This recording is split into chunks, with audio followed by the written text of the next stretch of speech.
Hey, everybody. Welcome to Women Seeking Wholeness. I'm Cherie Burton.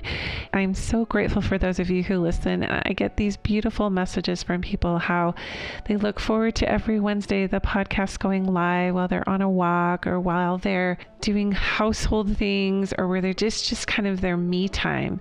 I would love for you all to share any kind of a review around what this podcast has meant for you and what it's doing for you in iTunes on the reviews. That would mean a lot to me. And actually just to even share it with those in your close circle or women and men who you think could be served by this content, because I am very selective about who I bring on as guests, especially now when we're living in we're transitioning through this post-COVID time, whatever, we're still in it, but it feels like there's a great energy shift happening. I know a lot of you feel it, and most of you are empaths, and you recognize that we're entering into this new era, which I feel like has a lot to do with the unfolding of the feminine in each soul, male or female. So welcome to our space, and thank you again for your listenership. We're going a little bit lighter this week. If you haven't listened to my last two podcasts, Say Yes to the Mess with Monica Rogers and Healing Body Shame with Holly Taranto, I would highly encourage you to listen to those two episodes because they kind of feed into this week's episode, which is lighter, sort of the masculine version of whipping yourself into shape and getting bottom line on taking care of yourself and all of that. And sometimes we have to go back into releasing the shame and the feelings we have about our bodies and what capacities they hold or don't hold. And we have to, climb into the shadow aspects of why we don't take care of ourselves. And that can be a painful process when you really start to unpack what might be at play. So anyway, last week I did lose it. I cried. I cried, and there's a whole story around it with shame and just the whole wounding around how I see my body and what happened. And it's a very, very personal story. So that was last week's episode with Holly Taranto. But this week, again, we're going into a little bit lighter discussion around how we can use our bodies as our vehicle of empowerment to build muscle, build oxygen, build ourselves, this beautiful body and this gift we have to be able to use it for our own happiness, joy, stability, strength, all the things that we want in life. Billy Blanks, I'll tell you when you start listening to the interview, how we found each other and how he was like the guy that motivated me in my little living room with little kids so many years ago, and reconnected through his wife, Tomoko. They're just an amazing couple, and I've had the opportunity to travel to LA and teach in their studio. But he's the creator of Tae Bo Fitness. And this was a really revolutionary system, and still is, total body system that's helped millions of people, millions around the world get in shape and feel great. He is a world karate champion. He's in the Karate Hall of Fame. He's done some acting. And I love that he's this wonderful philanthropist and humanitarian. So he's been able to travel all over the world. When you're listening to Billy and when you're listening to our discussion, really tune into how doubt creeps in when you want to stay committed to a path of empowering and strengthening your body. Now, I wish I had this mastered. I do not. I am in the valley of learning this as a lifelong practice. It's always been a battle for me, even though I totally understand the value of it. He's going to talk about the greatest two enemies that we have when we're trying to be in more of a fitness mindset or strengthening our body, and the process that he uses when he starts to see stress coming into the space with his clients that he works with. He's worked with celebrities, so he's worked with the gamut. So I hope you will enjoy this mindset motivation from fitness guru and trainer extraordinaire, Billy Blanks. Billy Blanks, how are you today? I didn't even ask you that when we were talking before. I'm doing great. I'm glad to be here. I'm looking forward to carrying a good conversation with you today. Yeah. So I just have to set some context here with the listeners because back in 2000 to 2003-ish, you were my guru from afar with getting me motivated. Every morning, my little kids, I actually literally have a picture, I'm going to find it, of me doing Tae Bo with my little toddlers behind me, preparing to do the Mrs. Utah pageant. Well, I think that's awesome. But what's funny, Billy, is that like, I know we connected through your wife, and I got to know you through your wife, and that's cool. But what's interesting about how this has all come full circle is that it wasn't, I loved the workout. It was a great workout, but I connected to your like spirit, like just, you were just like, I can't remember what it's like. Some of the stuff has still stuck in my head. Like, it's not going to get you there, you know, thinking about it and reading about it, it's not going to get you there. And it was like the bottom line thing that I needed to hear, that you were like coaching us as we were working out. You're giving us like life advice. Well, you know, I just think my mindset in a pageant to just have that, you know, hey, you know, here I am.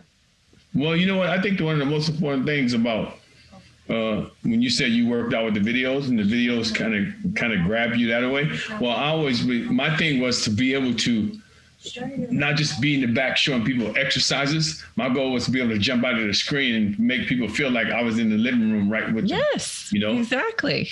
And so sometimes, you know, I would walk around, I would grab the camera, I would say, hold on, I see you over there, hold on. And I would say different names, and, you know, and the names that I say out loud might be the person who's working out with me, you know, and what they do is go, oh, I think he's talking to me. Yep. And I go like this, you're right, I am talking to you. Right now, you're probably getting on the couch, you're probably a little tired, but all you need to do is just reach inside yourself. And I always say, you got to give some to get some. No give, no get.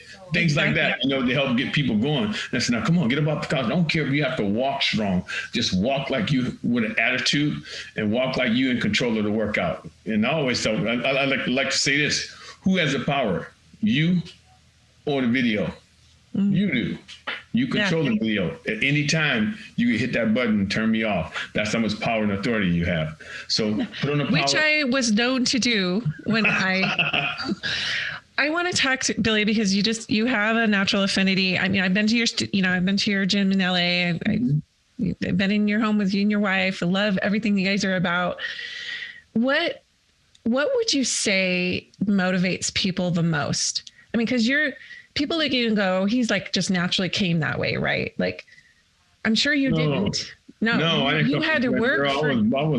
I got 15 brothers and sisters. You know, I grew up in the streets. And I know it is struggle and want something. I know it is work hard and not quit and not give up. You know, I learned that from my dad. My dad showed us, you know, he had 15 kids in our family, right? Wow. He didn't quit. He didn't give up on us. He worked to the day he went to be with the Lord, you know. And he always said before, you know, he always said this. He said, Billy, if you ever want something in life, you're going to have to work for it. It's never going to come for anything. And going through that, he says long suffering. He always talked about long suffering. Long suffering to me means you got to develop a foundation. And as you develop that foundation, you start to find a way to make things happen. And so in my life, you know, I always had a dream. My goal was, I told my mom, one day I'm going to be a world champion. My mom said, boy, go somewhere and sit down. You need to go get a job. And I knew I got a job. I worked a job, you know, but I had that dream. And that dream was to be a world karate champion, you know. Mm-hmm. And when I said that to my mom, she would just look at me and go, oh, you know, she couldn't see the dream. Only dream that she could see is when all of her kids got jobs and they worked and they supported their family and did things like that. That's the vision that they had. Right. But God gave me a vision. So I said, you know what? One day I'm going to be a world champion. At 18 years old, I ended up becoming world champion. I won the United States national title. And then after being a national champion, I got a chance to travel to California in 1975 to be on the United States karate team. And when I did that, I've even never been on the airplane before. So that was going to be my first time getting on the airplane, flying, and then just going away from my ex-wife at that time. You know, I got married at a young age, got married at 18 years old. Mm. And so I got on a plane and traveled to California. I ended up getting a chance to compete in the World Championships. And when I competed in the World Championships, before it even happened, the coaches was going, hey, because I was pretty quiet. I'm a pretty quiet guy. I don't really say too much. I just said, yes, sir. Thank you for the opportunity. So people thought I was, you know, maybe a little bit slow at that time, you know, but I wasn't. I was just a quiet kid and shy. Right. But when I got a chance to get in the ring, I would express myself, right? That was a time to show what I could do. And at the time, I was hearing the coaches say, "Hey, you know, I don't think he can do it. I think he's too quiet. I don't think he has it in him." And you know what? I was the only one that won. All the rest of the team members lost that year. I was the only one that won. And so they were shocked. They were shocked that I went out there and did what they didn't think I was going to do. And everybody else went out there and did what they thought they thought it was right. So it was me. It was just being able to have the motivation to move on. That's all. I think when we tap into and go literally into the arena of where we're gifted, we will take everybody by surprise. We'll take everybody by storm. You're right. We're living our genius. We're in the ring. We're doing it right, and that's where the gift expression comes. Like you got in the ring, you did it. Right, and like you just said there, like when we get into the ring. See, I like how you said that. Even though you might not have been into the ring as a fighter, but you consider in order for you to be the best, you got to go into the ring. Yeah. You have to go 12 rounds, 13 rounds, 14 rounds, whatever it is. And I always say, who's going to get KO'd? Not me. I'm not getting KO'd. My goal is to get out there and do what God put in my heart to do. It reminds me of Brene Brown. The reason I said the ring, I don't know if she calls it the arena. I think she calls it the arena. She has this amazing quote, and she's like, when you're like trying to take advice from people, right? It's like, I'm not interested. I'm totally paraphrasing this and I'll probably butcher this, but she's like, if you're not also in the arena getting your ass kicked, I'm not taking your advice. I can understand that. Because there's a lot of onlookers who are like, I didn't agree with what he or she is doing.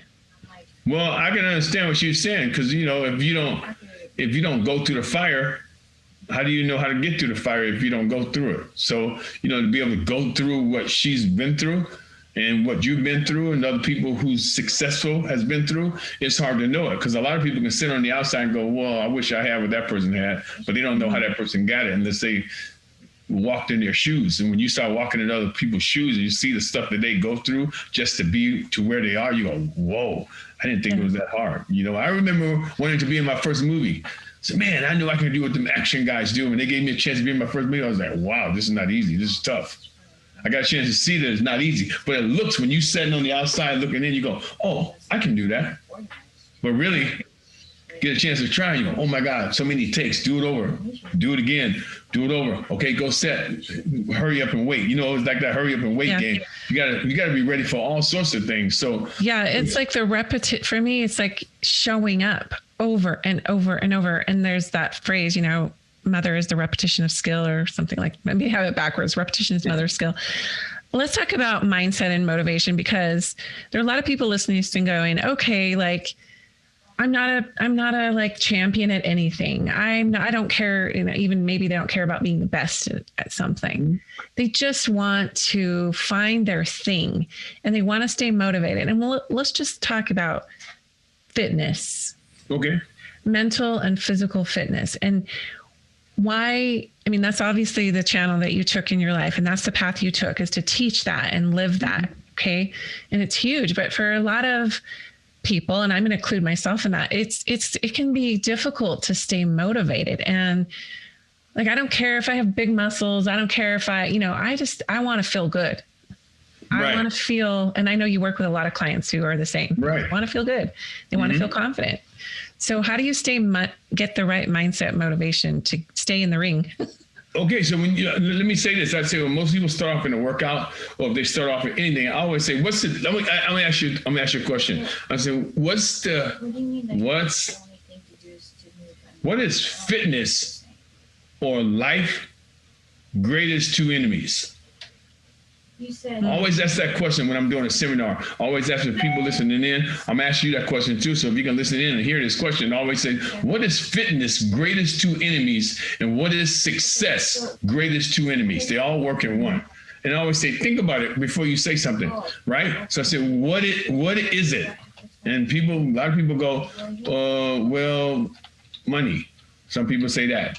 Some people, they say all sorts of things. But I say, no, that's not fitness greatest two enemies, and that's not success greatest two enemies.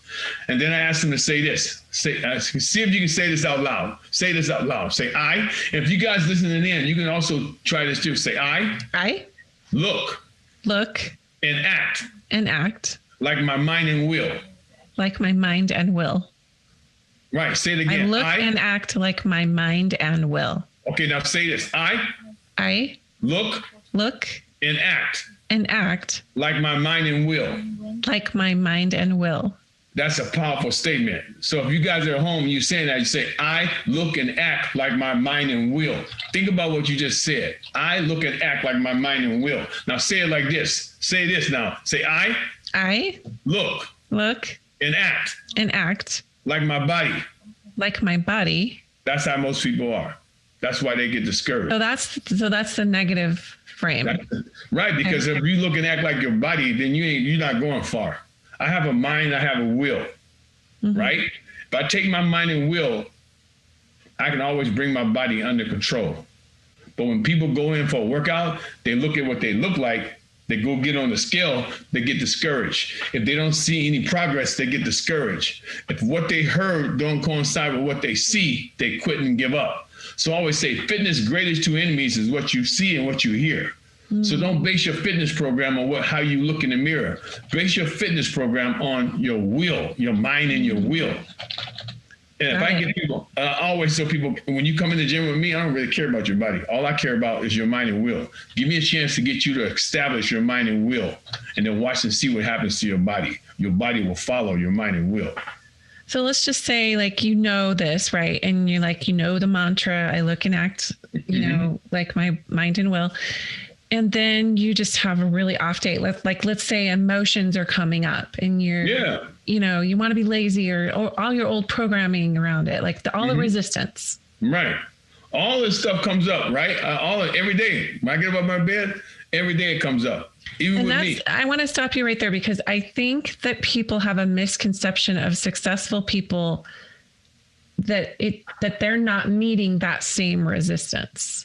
No, every day you get up out of your bed. Every day. I remember listening to a Hollywood actress, and I'm not going to say her name, but like she basically called everybody out and said, look, I have this figure. I have this level of physical beauty because I work every moment of my life to align my inner and outer self, my confidence, my beauty. You got to do that. You got to do that. We have this perception that really successful people aren't facing the same levels of resistance that everyone else is. Now, successful people are facing, even sometimes, you know, when you become successful, your problems get bigger. They don't just stay little, they get bigger. So I always tell people, I think one of the most important things about fitness is to be able to, as I establish this, right? Says, I read the Bible and I don't tell people what to read, what to believe in, but I like the Bible. The Bible is a really important book for me. And it says in the book of Proverbs, death and life is in the power of the tongue. And those who love it, and I like this because the scripture comes in my head. I go, death and life is in the power of the tongue, and those who love it will get its fruit. And God always established good things with fruit. Why? Because fruit have seeds. And if you plant the seeds, what happens? They grow. So I got to watch what I say out of my mouth. So I always ask people this question: who words do you believe the most? Most people say my own. Who words do you know the most? Your own. You're right. So you cannot surpass what you think of yourself. If you say to yourself, I don't know why I'm going to that job interview, I'm not going to get it. You're right. You cannot surpass your own thinking. Why? Because God made us like him. You say, you say, like I don't like to, like my thing is I don't want to preach to people, but if you ask how I become successful, I'm going to tell people, look, if you listen to some of the things that's in the Bible, right? I take some of the things out of the Bible and I establish and put it in my life. And it says, God says, let us create man and woman in our own image according to our likeness. So I know you're talking plural, our man and woman. Right. He says, I was talking to the Father, the Son, and the Holy One, right? The three-part person. If I look at myself and you look at yourself, God made us a three-part person. He made us a soul, a spirit, and a body. God knew what he was doing. And then he said, let us make them like us according to our likeness. So then look in the book of Proverbs, death and life is in the power of the tongue. So that means, how did God create the world? He spoke it into existence. Some people believe he did that. So if God speaks things into existence, what do you think you do to your own life? Absolutely. Right. You speak things into existence. Well, at the very, very beginning of the Bible, it says, in the beginning was the Word. Word. I believe that is the very first sentence of the Bible. That's right. So I'm with you on that. I feel that we are speaking into creation all of the time. In our thoughts, not just what's being spoken out. Right. Thoughts, ideas, those thoughts. and suggestions. Thoughts, ideas, and suggestions. Inserts into your head. Yeah. Beautiful. So let's move into the spirituality, because there's like a lot of people with different spiritual beliefs, religious beliefs, or whatever that listen to this podcast. And I've had my own journey with what spirituality means to you. And when you and I talked before, I love what you said, that spirituality to you is walking in holiness. Mm-hmm. How does fitness, let's just say, or body movement allow a person to walk in holiness? How, and maybe personalize it for yourself. Okay, for myself, I can talk about me, and I can talk about a lot of people, millions of people, because I was pretty blessed to go into the homes of 115 million people. I've been to 106 countries training people in fitness, and I know that it's not something that I made up. It's something that God put in my heart to do, because it's a good opportunity for me to talk to people about how to bring spiritual and physical together. So when a person looks at that, and how do they get themselves going? For me, I don't want to be motivated. You know why? Because motivation doesn't last. Yeah, it's fleeting. Motivation doesn't last. Motivation, if I'm doing things, everything is based on Cincinnati. Hey, Tomoko. Yeah, we can hear Tomoko's conversation. Right. She's so cute. Okay. And now you can probably hear my dog barking, so it's all recorded. But anyway, you said motivation doesn't work. For me, I don't like it, because if you think about being motivated, it's based on what? Motivation is based on what? I don't know, just willpower, I guess. Well, think about it. And what happens to willpower? It comes and goes. You can't sustain it. It runs out. Yeah. I don't want my life based on that, because if I base my life on that, I'm going to be getting up every day in a bad mood, get in a place where I don't want to be. So I'm basing my life on that, base my life on being taught. Teach me how to have a good life. Don't motivate me. Teach me how to have a good life. Mm-hmm. Like they said in the Bible, teachers are men. Teach me, right? And if you could teach me how to do something, I can go forward and do it. But if you're going to motivate me, I can be motivated for a week, 2 weeks, maybe 3 weeks. And then sooner or later, it's going to be gone. It's like that, teach a man to fish. Right. Yeah. And I think when you teach a person, you give them a principle. You say, hey, look, these are the principles that you have to go by. If you take these principles and you do this, right?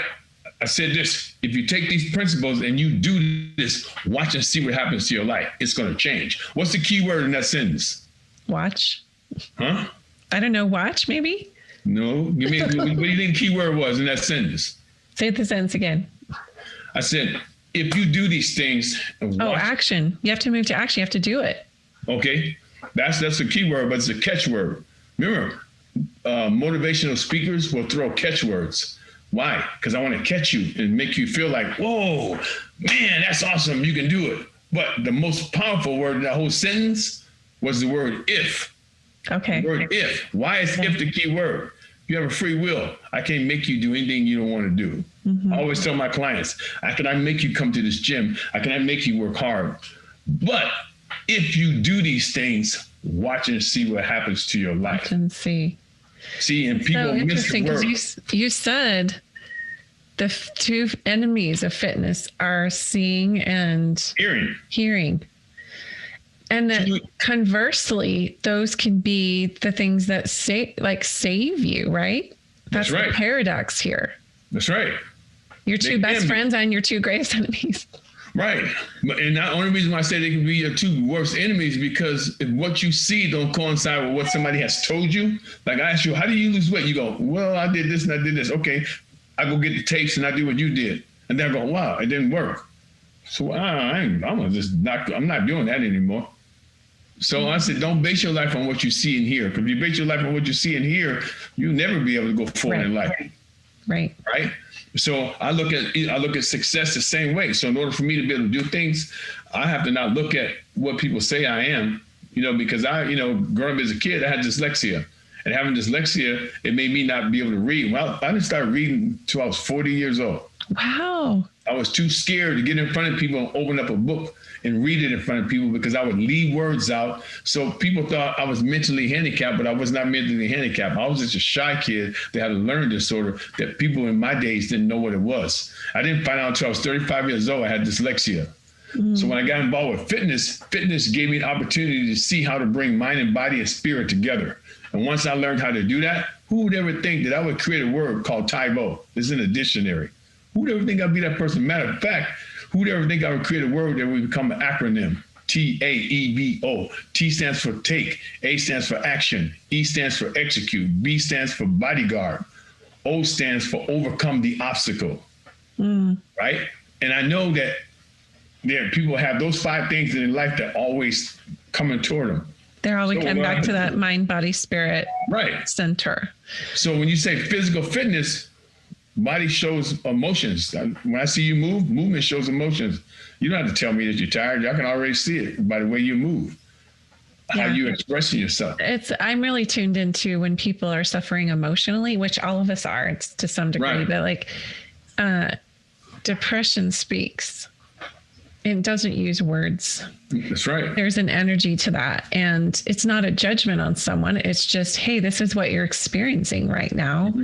And being able to read that and sort of feel into where they're really at. I can take my cues. I can take my cues and try to be more sensitive, if I'm picking that up. And I would assume that it's the same for you in the fitness industry or when you're working with clients.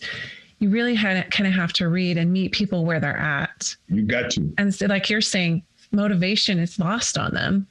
If the elephant in the room is this emotion, and usually that's what we're fighting in the ring. And resisting is Jeff and I are doing a lot of work on our marriage and just deepening our connection. And we realize that we have this energetic stance that we go into protection where it's like we're putting boxing gloves up energetically. Like we're not going to hit each other, but you know what I mean? Like, no, but I understand what you're saying. That defensive stance of like, don't hurt me with the fists in the air by the heart. It's, I take that visual on because I recognize that I don't want the person closest to me to feel like they have to defend themselves against me. Nor would I ever want to teach a principle, like you're saying, where that would elicit that same response in someone else, where they would feel like, oh. So meeting them where they're at, I love, because I feel like that's what you were doing, but just like calling things out in those tapes that I listened to for all those years. And you have to be able to talk with people. Yeah. Not just talk at the people. A lot of people talk at people and people go, oh, I ain't doing that. Yeah. I believe that if you talk to people and you talk to the heart and you show them your not innocence, but your vulnerabilities. And then people can say, you know what, Billy Blanks is just like me. He's only a man. All he's trying to get me to do is get up off the couch and see the values that I have in my heart. And if I can get people to see the values that I have in my heart, people say, you know what, if he can do it, I can do it. And that's the truth. I tell people I'm no difference than anybody who's listening in right now. I'm no difference. I said, who makes people who they are?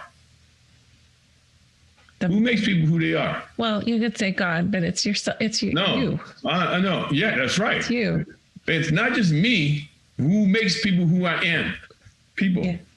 If people don't buy my videos, you wouldn't even hear about Billy Blanks. Yeah. But people gave me an opportunity. They go, you know what? I like what that man is saying. And because I like what he's saying, I'm going to get his video. And because they got my video, it made me become a popular person in fitness. And I recognize that. So I always tell people when I step into the arena with you guys, when I come on the screen, I come on as a privilege and an honor. It's an honor to be in your living room. Thank you for giving me the opportunity to reach out and try to touch you in different ways to help you get up. And I think that humility and gratitude really comes through. I want to kind of wrap it up with kind of circling back to like, because maybe I'm thinking of this now because I just said that gratitude and humility is there. Is that kind of what you mean when you're saying you walk the path of holiness?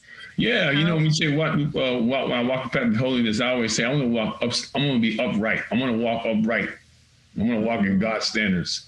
If I walk in God's standards, I can meet everybody's standards, walking in God's standards. So do I need to tell somebody you need to do that? No.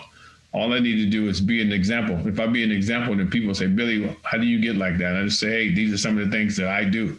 And if you want to try it, because I guarantee you, it'll give you a way. It'll give you a platform. And once you get that platform, you'll start to see that, wow, I could change my life in many different ways. Sure. It's so inspiring. What would you say, maybe this is the last question I'll ask you, to someone who feels like they kind of missed their window? Maybe they feel like they're aging, or maybe they feel like they're just super, super, super overweight and unfit. And they have been for so many years. I always tell people, you never miss your window. The window's always open. You just have to take that step. And once you take a step, don't look back. You know why? I always tell people, you ain't got nothing to lose. You can always go back to what you used to be. It's there waiting for you. So you might as well do what? Take the step forward. Going backwards is right around the corner and is waiting. So you ain't got nothing to lose. I tell people, you ain't got nothing to lose, do you? Nope. Then go ahead and go forward in life and watch and see what happens. I guarantee you, you'll see things that'll happen in your life that you never even thought that would happen. And all of a sudden, and I think people do that too. I think people see things happen in their life and they go, oh, whoa. And they don't realize it. And they don't capture the power or how they got there. I think a lot of it is that just taking self-accountability that they've created what's there. And again, we're not judging it. It is what it is. Every one of us are just the walking embodiment of what we've created through our thoughts and our Well, let me ask you a question. What happens? Well, if somebody asks you this question, right? Because people always ask me questions. I say, let me ask you this question. When Jesus was tempted, right? When he was tempted, how did the tempter come? Through. Are you talking about when he was in the wilderness for those 40 days and everything? Yeah. It came in like with food and water and all the survival. Because he was fasting, right? So let me ask you a question. So when it came, right? Well, if I'm coming to you, right? If I'm coming to you, you can see me, and I have a stick or I have a knife or a gun. Are you gonna sit there? Are you gonna sit there and wait for me? Oh yeah, I see where you're going. No, it was super subtle. It was like a voice inside. It was. You know how it came? Thoughts, ideas, and suggestions. So if I'm in the wilderness as a human being, Satan is going to come to me in my thoughts. He's going to come to me in my ideas. He's going to come to me in all those three situations I just said: thoughts, ideas, and suggestions. So the enemy, that's the enemy. That's inside our ears. It's in our body. And what does the enemy do? What does the enemy do? For me, what I've learned in my life, that the core of what the enemy, and you could call it many things, Satan or whoever, whatever, is to tell you that you're not enough. So in some way, shape, or form, you're not good enough. Without a doubt, that's the best way. That's the best way to kill a person's spirit, is to tell them, why you're doing that. You're gonna quit and give up. You're not going anywhere. So I always tell people, watch out for that, because it's going to come, right? Thoughts, ideas, and suggestions. When you, that's why I say, I look and act like my mind and will. I don't look and act like my body. My body is just a result of what I think. The things that I do is just the results of what I think. So when you come, remember, when you come to me, be ready for a fight, because I'm not giving in that fast. And I got to listen. And I know for myself, I know death and life is in the power of everybody's tongue. So when I listen to people talk, I can just about tell what their life's going to be like, and how they're going to come at you. So I go, okay, no problem. I'm prepared, So, I'm not going to get upset because I was already warned. This and this and this and this. Listen to what people say to you. If you listen to what people say to you, then you can just about get through what you need to get through to fight to win. Perfect. Wow. Well, that's great, Billy. And I honor you for your work in the world, your path. You walk your talk. I know you personally. I know your wife. And I love what you guys are about, what you're creating. I know you have a family. And so thank you for your time. I don't have a lot of men on my podcast. I wanted to masculine, take on how you move into your soul path. And thank you. So thank you for reflecting that to us and thank you. Staying true to you. And all you guys out there, if you're listening in, I just want to say thank you guys for listening in and giving us the opportunity to speak to you. Put on the power. Don't quit. Don't get discouraged. And don't give up. Thank you. That's perfect. Thank you. All right. Your body is your vehicle for empowerment, and it has vast and limited potential to bring you to the next level in your life.